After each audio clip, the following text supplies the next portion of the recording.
de Dieu!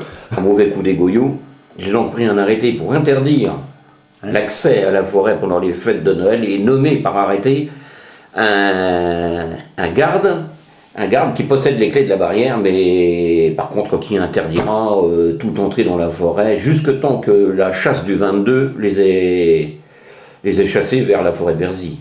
Parce que tu les refiles à Verzy, toi. Bah, en général, on les reçoit à Verzy. D'ailleurs, il y en a à Verzy. De toute façon, pour les accueillir, si je les vois le matin, ces petites vermines de goyot, j'ai deux armes. J'ai mon bâton préféré et j'ai un petit pierre. On croise souvent les goyots. Ils sont là, on les voit pas. Ils se cachent comme ça, on les voit, ça bouge un peu, ça farfouille, ça part. On les revoit pas. C'est un peu furtif, quoi. Ah oui, c'est furtif ça. Pour les attraper, c'est quand même dur. Hein. Des fois, choper un goyot comme ça. Oui, parce En tant que chasseur, c'est des saloperies, on n'arrive pas à mettre la main dessus. qu'il y a des nids aussi, beaucoup de nids, et puis des vols de gibier. Les vols de gibier, de toute façon, on est obligé de prendre les sangliers sur nous parce que sinon on revient, ils sont disparus. Au chauffe-eau, il y en a déjà qui traînent. Ah, et ça y est, ils ressortent déjà. Plutôt que l'année dernière. Hein, Ah, c'est toujours les périodes de fête, hein, c'est des malins. Il fait chaud, tu penses. Ah oui, c'est ça. Ah, ils sortent là. Ouais. Monsieur le maire, qu'est-ce qu'on fait pour les goyots là? Parce que là, ça commence à prendre des proportions. Les enfants se plaignent, les vignerons commencent à pleurer un peu. Comment fait-on? Oui, alors, tu sais qu'en plus, à mon avis, ils nous ont volé la cabane qui était à la maternelle. On l'avait mis à l'atelier, La cabane? la petite cabane rouge. Donc cette cabane, à mon avis, on va la retrouver dans la forêt. Ils ont laissé les portes ouvertes et la cabane a disparu comme ça vers le soir. Une fois des cabanes?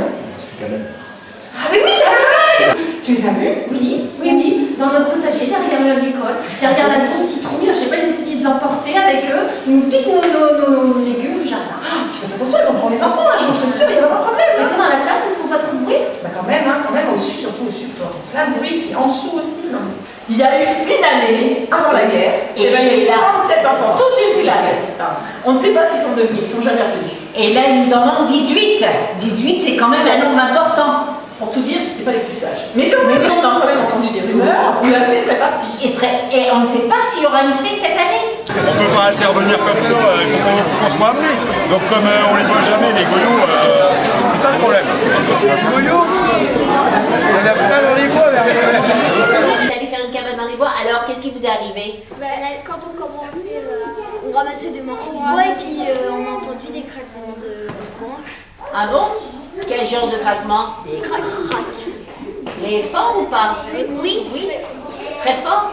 Et alors, qu'est-ce qui s'est passé? Et ben, on nous a couru jusqu'au CBR. Mais pourquoi vous avez couru? Qu'est-ce que vous avez vu? Parce qu'on a vu un groupe de goyots.